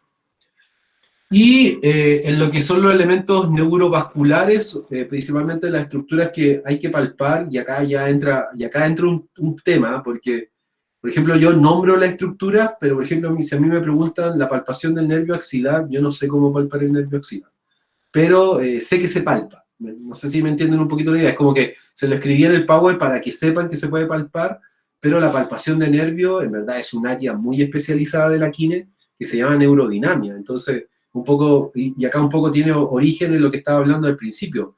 La práctica y la información que le estoy entregando en verdad es información muy, muy específica y que obviamente no he podido abordar de forma completa porque hay que ver muchos libros. Acá la información está sacada de un solo libro, más o menos está sacada de unos 5 o 6 libros aproximadamente. Entonces, el nervio mediano sí se puede palpar, principalmente se palpa junto con la arteria braquial, en lo que vendría a ser como toda la zona medial del brazo. Se va a sentir como una cuerda así densa que está ubicada en esa zona entre el bíceps braquial y el braquial anterior. Y la otra estructura que yo puedo palpar es el plexo braquial. Principalmente el plexo braquial es una estructura que puede ser palpada a nivel de la zona entre lateral del ECOM y superior de la clavícula, que se le llama el trígono homoclavicular, se le llama esa zona, ¿ya? Y ahí yo puedo hacer una presión, y si el paciente se le manifiestan los síntomas, o le aumentan los síntomas que traía en la consulta, obviamente eso se debe a que el plexo braquial está siendo comprimido, y cuando hablamos de un plexo braquial comprimido, principalmente echarle la culpa al escaleno anterior y el medio. El plexo braquial pasa entre medio del escaleno anterior y el medio, y una contractura o un aumento del espasmo del escaleno anterior y el medio, obviamente va a generar una compresión del plexo braquial. Entonces, si yo toco el plexo braquial a lateral del ECOM y a superior de la clavícula, en esa esquina que se llama la región homoclavicular, Obviamente habla de un proceso inflamatorio que está llevando el plexo. Y luego después está la arteria axilar, que si no me equivoco, ella se puede palpar principalmente a nivel de la axila.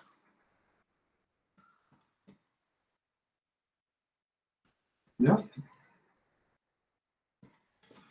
Entonces la pregunta del millón para ustedes, ahí no sé quién estará ahí más presente hoy día en la clase, pero ¿se entiende por qué la palpación de los elementos yo la dividí en tres? Es decir, los elementos óseos y ligamentosos por un lado, los musculares y tendones por otro, y los neurovasculares por otro lado, porque al fin y al cabo, si yo encuentro mayormente procesos dolorosos y procesos disfuncionales en la palpación de elementos óseos y ligamentosos, yo entenderé que el problema es más de ese pilar. Y el tratamiento de ese pilar es totalmente distinto al del pilar muscular y tendíneo. Y obviamente muy distinto al tratamiento que voy a llevar a cabo de manera neurovascular. Entonces, mi pregunta es millón, ¿se entiende desde lo que expliqué en la clase pasada, que era este tema de los pilares, de por qué los elementos que yo debo palpar están agrupados en tres grupos? Chicos, ¿se entiende la idea, no? O no se entiende nada. ¿Qué me dicen? Antes de continuar con el codo y después darle a la muñeca para poner fin al día de hoy.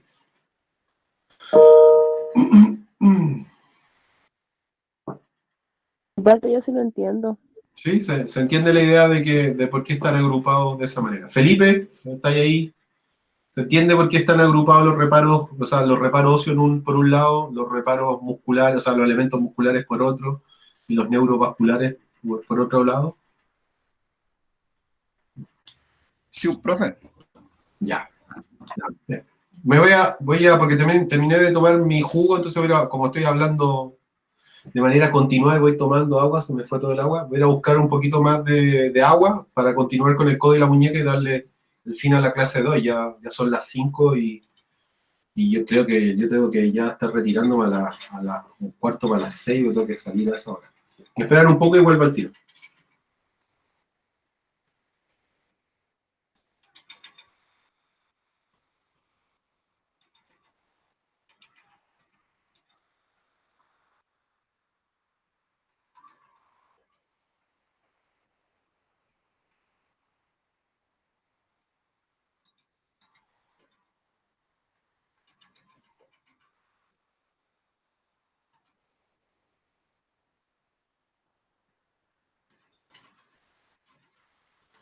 Ya volví.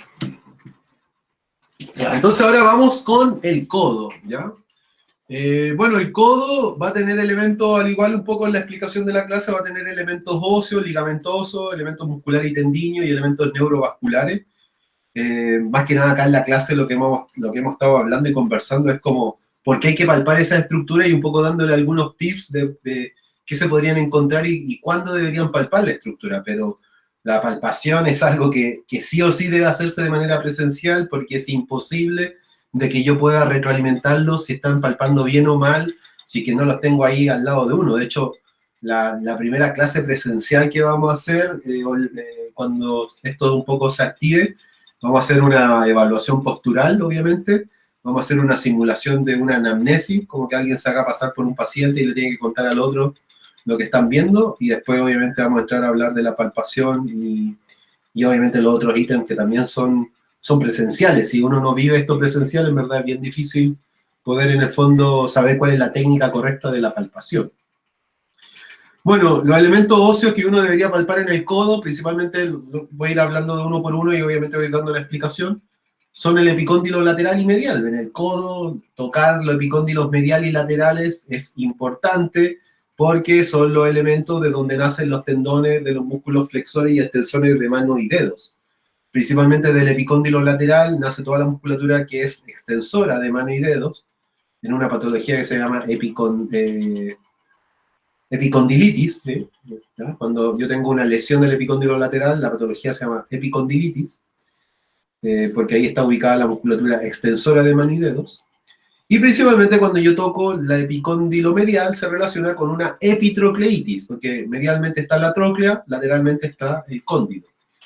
Entonces, la palpación del epicóndilo lateral, cuando está dolorosa y la palpación del epicóndilo medial, cuando también se encuentra dolorosa, ustedes deben relacionar con la musculatura que se relaciona con esa estructura. Entonces, epicóndilo lateral se relaciona con la musculatura extensora de mano y muñeca, es decir, toda la cara posterior del antebrazo, y lateral también del antebrazo, posterolateral del antebrazo.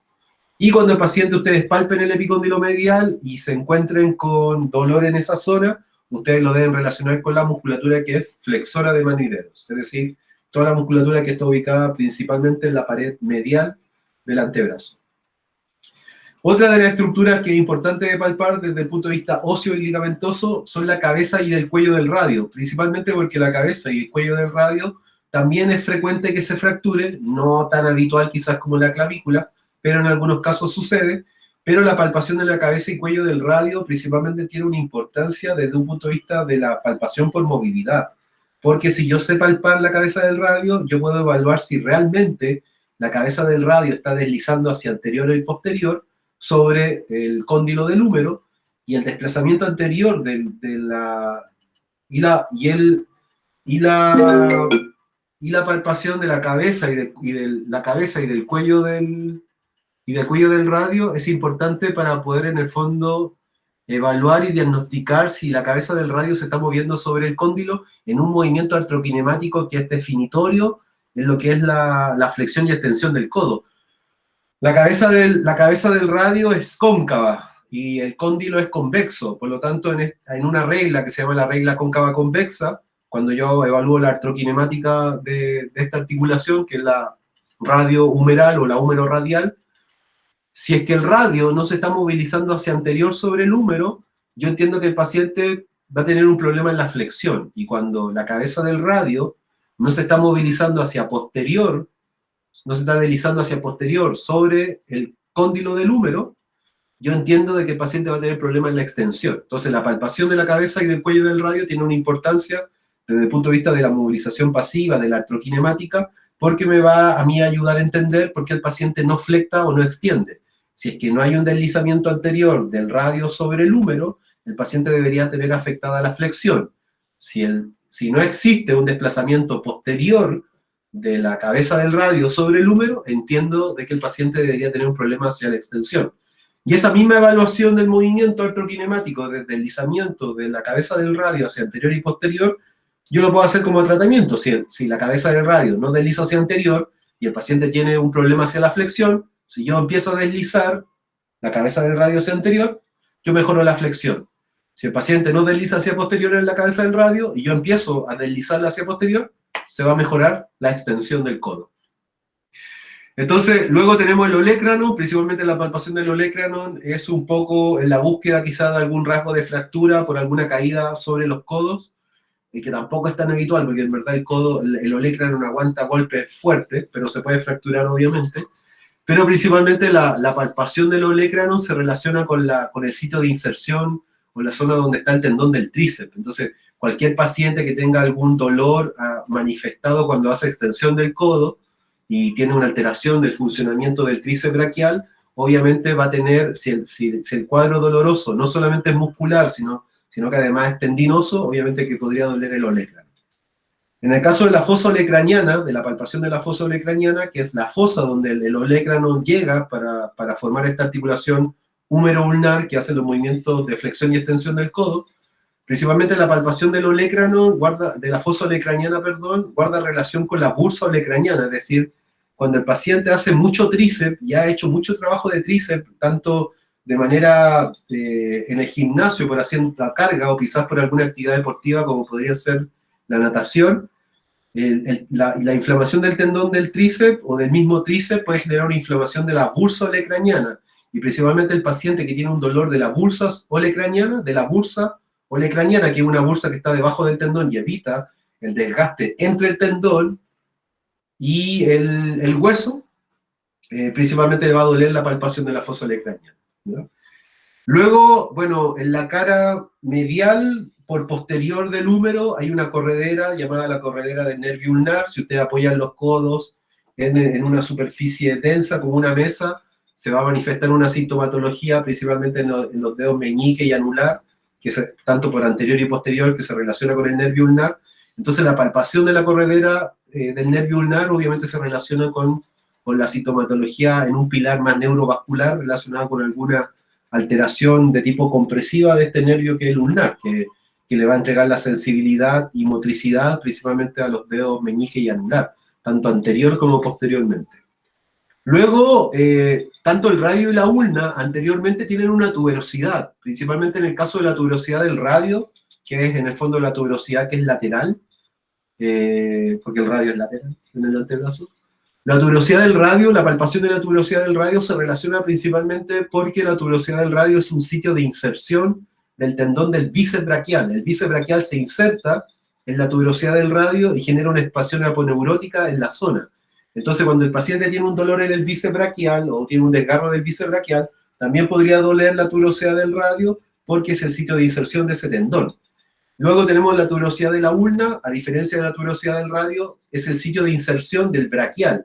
En la cara anterior del brazo nosotros tenemos dos músculos, el bíceps braquial, que es superficial, y uno más profundo, que es el braquial.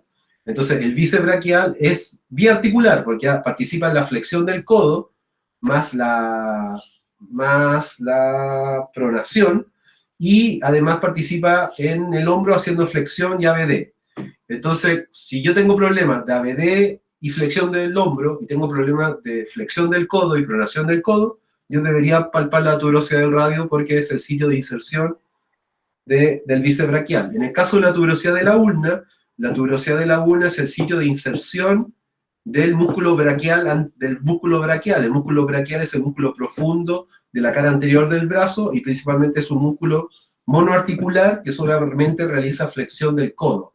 Entonces usted puede generar un diagnóstico diferencial ahí. Si el paciente solamente le duele a la flexión del codo, podría ser perfectamente braquial y por lo tanto debería solamente dolerle la tuberosidad de la ulna. Pero si un paciente tiene un problema en el bíceps braquial y por lo tanto tiene problema en la elevación del hombro y en la flexión y pronación del codo, obviamente debería también tener un dolor asociado a la palpación de la tuberosidad del radio. Luego, en el codo, lateralmente y medialmente, yo voy a poder palpar los ligamentos coracomediales y coracolaterales, que principalmente cuando ocurre un esguince del codo, se va a generar por un valgo excesivo o un varo excesivo. Si hay un varo excesivo, se va a dañar el ligamento colateral lateral, y si si hay un daño de un valgo excesivo, debería haber un daño del ligamento colateral radial, o radial lateral y ulnar medial. Si es un valgo, es el colateral radial, perdón, si es un valgo, es el colateral medial o ulnar el que se daña, y si hay un varo, excesivo, el daño debería ser de colateral radial. Se lo voy a escribir porque se me enreda la lengua. Entonces, si hay un varo excesivo, ¿ya? El ligamento dañado debería ser el ligamento colateral lateral o radial, ¿ya? Si hay un varo excesivo, ¿ya? Y si yo tengo un valgo excesivo de codo, si yo me doblé el codo y fue un valgo excesivo, el ligamento que va a estar dañado es el ligamento colateral medial o ulnar, ¿ya? Entonces, obviamente, frente a un esguince de codo, que le puede suceder a varios tipos de pacientes, por un valgo y un varo excesivo, obviamente la palpación es principalmente en las caras laterales del codo, pero por debajo del epicóndilo, a distal del epicóndilo, porque no es hueso lo que estamos palpando acá, es un elemento conectivo. Luego tenemos los músculos que deberíamos palpar en el codo, y obviamente tenemos que palpar el tendón del bíceps, que debería llegar ahí a la tuberosidad del radio, el tendón del braquial, que debería llegar a la tuberosidad de la ulna, el tendón del tríceps, que debería llegar al olecranon, y luego tenemos los vientres musculares, la palpación del vientre del músculo, que es el del tríceps, el del braquial y el del bíceps braquial. Principalmente cuando el paciente se ve afectado por un problema muscular del tríceps, el paciente debería tener una manifestación de que le cuesta hacer la extensión del codo como fuerza, es decir, tiene pérdida de fuerza hacia la extensión del codo si tiene afectado el tríceps, y si el tríceps está corto, le cuesta hacer flexión, tiene como acortamiento hacia la flexión, no tiene un ROM disminuido hacia la flexión. Pero si el paciente tiene una contractura, un espasmo, una condición de aumento del tono en el bíceps braquial, el paciente le cuesta hacer fuerza hacia la flexión y le cuesta el estiramiento hacia la extensión del codo. Después hay que tener ojo con algunos músculos que están ubicados en el antebrazo, pero que también tienen una participación en el codo. Particularmente ahí son el brachiorradial, que es un músculo que está ubicado, que también se le llama el supinador largo, que es un músculo que está ubicado en la cara lateral del antebrazo, que también nace del epicóndilo lateral y que es un músculo que, como se llama supinador largo, su función más importante es la supinación del antebrazo y también participa en la flexión del codo, es un músculo sinergista de la flexión del codo. Entonces la palpación del brachiorradial principalmente va a estar asociado a pacientes que tengan algún dolor o manifestación clínica hacia la supinación y la flexión del codo, pero con el codo, con el antebrazo pronado. El brachiorradial funciona y hace su mayor trabajo cuando el antebrazo está pronado. Luego, en la cara anterior del codo, obviamente un poquito más distal, cerca de la zona donde está la tuberosidad del radio, la tuberosidad de la ulna, debería estar ubicado el músculo supinador. El músculo supinador hace la función de supinación, y obviamente en aquellas personas que tengan dolor manifestado, tanto la pronación como la supinación, deberíamos palpar esa estructura. Y el último músculo que está ubicado, porque el supinador está ubicado anterolateralmente, y en el caso del pronador redondo, está ubicado anteromedialmente. Entonces, el pronador redondo obviamente es un músculo que hace pronación, y una de las cosas que es importante que se me fue sobre el supinador es que el supinador es un músculo que ha atravesado por el nervio mediano. Entonces, cuando el nervio mediano, por ejemplo, hay sintomatología del nervio mediano como parestesias o hormigueo en los dedos pulgar, índice y una parte del dedo medio, ustedes no le echen la culpa inmediatamente al túnel carpiano. A veces la compresión nerviosa del nervio mediano ocurre a nivel del músculo supinador. Es el músculo supinador el que entró en espasmo y comprimió el nervio mediano, y por eso siente el paciente manifestaciones clínicas a nivel distal. Bueno, ¿cuáles son los elementos vasculares que yo puedo tocar en el codo? Bueno, el nervio ulnar lo puedo palpar en lo que es la corredera para el nervio ulnar. El nervio radial principalmente lo puedo palpar por posterior en toda la zona que le corresponde un poco al tríceps. El nervio radial atraviesa toda la que es la cara profunda del tríceps braquial. El nervio mediano lo puedo palpar en esta zona que era el supinador, y principalmente yo puedo tomar el pulso a través de la cara medial del brazo que le correspondería a la arteria braquial. ¿Ya? Entonces, vamos con la última del día de hoy, la muñeca, y con eso ya cerramos ahí la grabación. Bueno, la muñeca, la muñeca, yo siempre he pensado que la muñeca, las alteraciones y las disfunciones en la muñeca no son muy distintas son muy distintas que a nivel de hombro y de codo, porque cuando nosotros analizamos un paciente que tiene un problema en el codo o en el hombro, es casi siempre un solo pilar. Uno de los pilares predominantes es la causa de las disfunciones del paciente. Pero cuando vemos la muñeca de un paciente, siempre son los tres. Siempre la muñeca es una estructura tan pequeña, es tan específica, es tan detallada en los movimientos que se realizan en la muñeca para generar los movimientos que posee, y obviamente el funcionamiento que tiene, que es principalmente la aprehensión, que es el tema de tomar objeto y manipularlo. Acá, en el caso de la muñeca, obviamente siempre va a haber un predominio de un pilar sobre el otro, pero acá casi siempre son los tres pilares los que están involucrados. Quizás en mayor medida el óseo, el ligamentoso y el muscular por sobre el básculo nervioso, pero en la mayoría de los pacientes siempre son los tres los que están alterados. Bueno, principalmente en lo que son los elementos óseos, bueno, deberíamos palpar unos reparos óseos que están en la parte más distal del radio de la ulna, que son los procesos estiloides radial y ulnar. ¿Por qué hay que palpar los procesos estiloides radial y ulnar? Porque son los sitios de origen e inserción de los músculos, son sitios de inserción de algunos músculos que vienen del epicóndilo lateral y medial, como por ejemplo puede ser los flexores y extensores largo y corto del carpo, o los flexores, extensores radiales y ulnares del carpo. Y también un poco la palpación de los procesos estiloides se relacionaría principalmente con rasgos de tipo de deformación presente por una fractura del radio de la ulna. En la parte posterior de la epífisis distal del radio va a haber un tubérculo llamado el tubérculo de Lister. Entonces la palpación del tubérculo de Lister también es una zona que se palpa principalmente para ver deformidades, dolores presentes que podrían estar por una fractura de la epífisis distal del radio.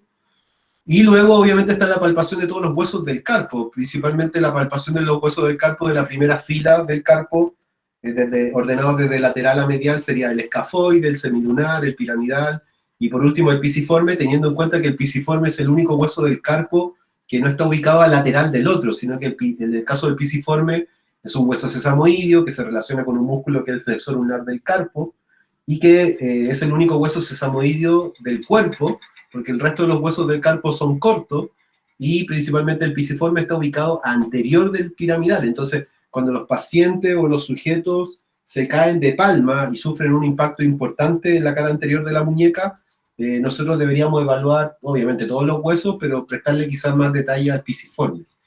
Luego, la segunda fila del carpo está relacionada con el trapecio, el trapezoide, el grande y el ganchoso, y principalmente la palpación de los huesos del carpo no solamente son por condición, es decir, si es que hay una inflamación, edema, dolor debido a algún traumatismo o alguna patología, sino que la palpación de los huesos del carpo se relaciona también por un tema artroquinemático, porque cuando nosotros hacemos extensión de muñeca, es una palpación por movilidad que deberíamos hacer en los huesos del carpo, porque cuando nosotros hacemos extensión de muñeca, la primera fila del carpo desliza hacia anterior, y cuando hacemos flexión de muñeca, cuando hacemos flexión de muñeca, la primera fila del carpo desliza hacia anterior, y la segunda fila del carpo desliza hacia posterior, y cuando hacemos flexión de muñeca, la primera fila del carpo desliza hacia posterior y la segunda desliza hacia anterior, es decir, la primera fila del carpo desliza al lado contrario del movimiento osteokinemático y la segunda fila del carpo desliza en el mismo sentido.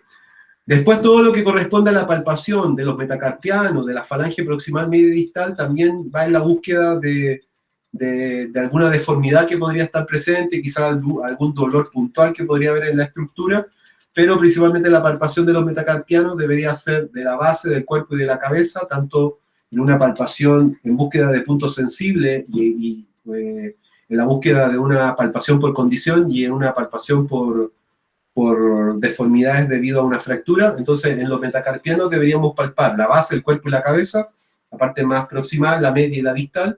En la falange lo mismo, la parte más proximal, media y distal, que se llama base, cuerpo y cabeza. Y luego tenemos la palpación principalmente de una escotadura que tiene el radio. El radio y la ulna se unen distalmente para formar una articulación que es la radio ulnar distal. Entonces la articulación radio ulnar distal tiene una escotadura ahí presente. Entonces la palpación puede ser en búsqueda de puntos sensibles, en búsqueda de palpación por condición y también de movilidad, porque la articulación distal de la radio ulnar debe moverse, principalmente hacer deslizamiento, porque son importantes para la presencia de la pronación y supinación del antebrazo. Luego tenemos ligamentos que están presentes en la cara lateral y medial de la muñeca. Los ligamentos colateral es el radial, el ligamento colateral ulnar es el medial. Si es que yo estoy evaluando palpación por movilidad, el dolor presente de daño por el ligamento colateral radial va a doler a la palpación por presión y además puede doler también por una ulnarización de la muñeca. Si yo hago ulnarización de la muñeca o ADD de la muñeca y me duele la cara lateral, podría ser por una tensión del ligamento. Y también en el caso del ligamento colateral ulnar sería por una radialización o una ADD de la muñeca. Ojo, que en la zona medial de la muñeca, es decir, donde está ubicado el ligamento colateral lateral ulnar, la epífisis distal de la ulna es más corta que la epífisis distal del radio, entonces existe una mayor separación entre la ulna y el piramidal que entre el radio con el escafoides y el semilunar. El radio articula con el escafoide y el semilunar, y la ulna articula con el piramidal, pero como la ulna es más corta, es decir, es de menos longitud que el radio, deja un espacio mayor ahí entre la ulna y el piramidal, porque el pisiforme no articula con la ulna, está ubicado anterior del piramidal. Entonces, en esa zona, para un poco cubrir esa diferencia de longitud entre el radio y la ulna, hay un ligamento, hay un menisco ahí, que se llama el ligamento triangular. Entonces, muchos pacientes que sufren caída o las secretarias que digitan mucho, pueden también tener un dolor más profundo en esa zona, que se refiere principalmente a un proceso inflamatorio de esa estructura que es el ligamento triangular.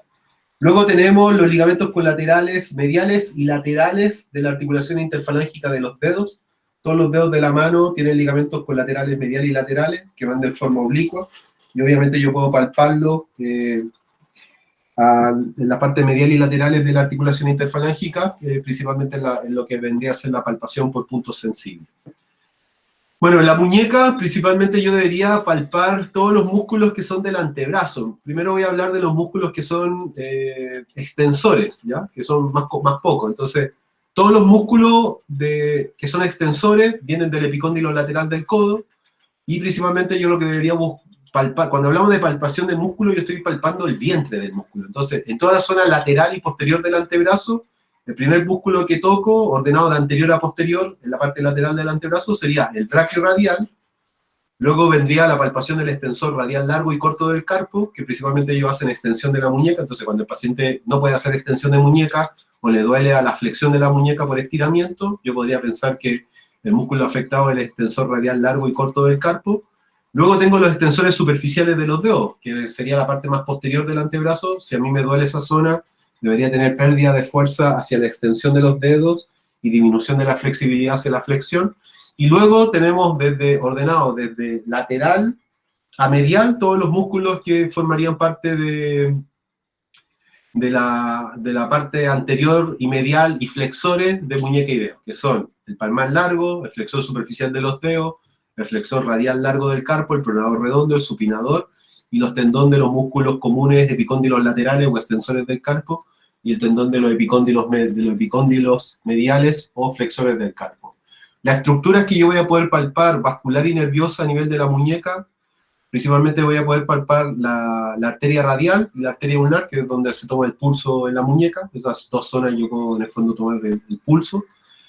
Puedo tocar el nervio mediano, no lo puedo tocar directamente, pero obviamente en una palpación en lo que es la tabaquera anatómica y lo que es, ¿cómo se llama esta estructura? El